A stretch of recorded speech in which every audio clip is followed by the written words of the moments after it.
नमस्कार बच्चों, संस्कृत कक्षा में आपका स्वागत है। और आज हम पढ़ रहे हैं कक्षा 8वीं की संस्कृत की पुस्तक से दसवां पाठ, दशमः पाठा चतुराः चौराः, यानी कि चतुर चोर।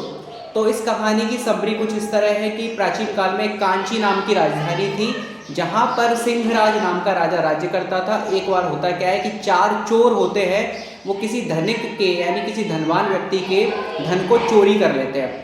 तो सैनिकों को जो होते हैं राजा के सिपाही, वो पकड़ लेते हैं और पकड़ के राज दरबार में ले जाते हैं। तो राजा घातक पुरुष यानी कि प्राण दंड देने वाले, जो जिसको हम बोल सकते हैं जैसे जो फांसी देता है जल्लाद, तो उसको कह के तीनों को मरवा देता राजा। 3 उनमें से 3 होते हैं ना, वो जो है घातक पुरुष उनको मार देता है।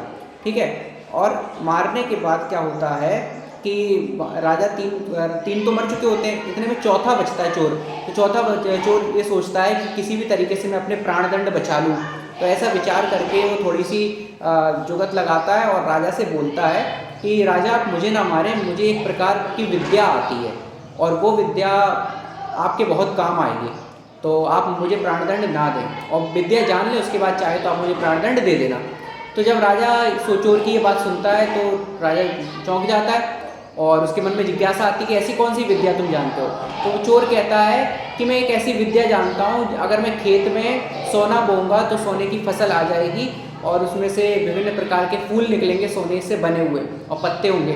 तो राजा आश्चर्यचकित हो जाता है, अरे ऐसा भी क्या हो सकता है। तो बोलता है, हाँ राजा, मैं ये विद्या जानता हूँ। तो राजा बोलते हैं, ठीक है, तो तुम सोने को बो।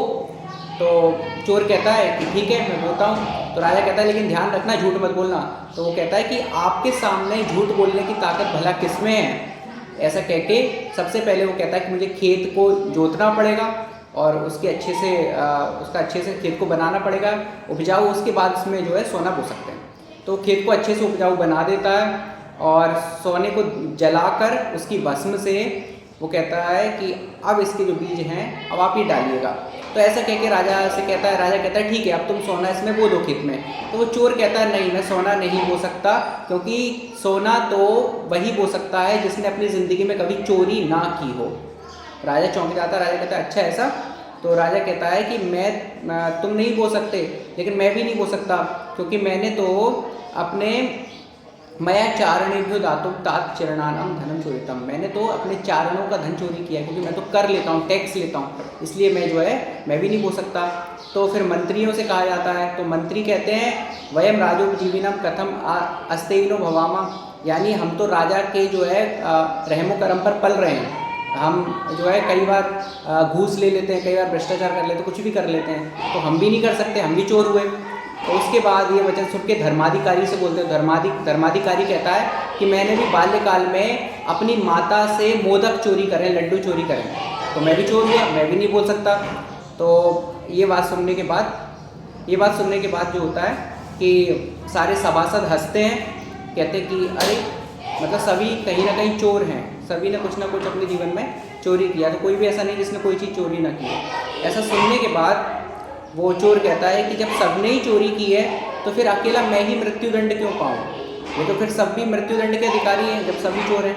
तो राजा हंसते हैं। राजा कहते हैं, ये चोर तो बहुत समझदार निकला, और इस प्रकार से उस चोर के प्राणदंड मिलने से वो चोर बच जाता है। ये कहानी यहीं पर समाप्त होती है। बहुत बहुत धन्यवाद।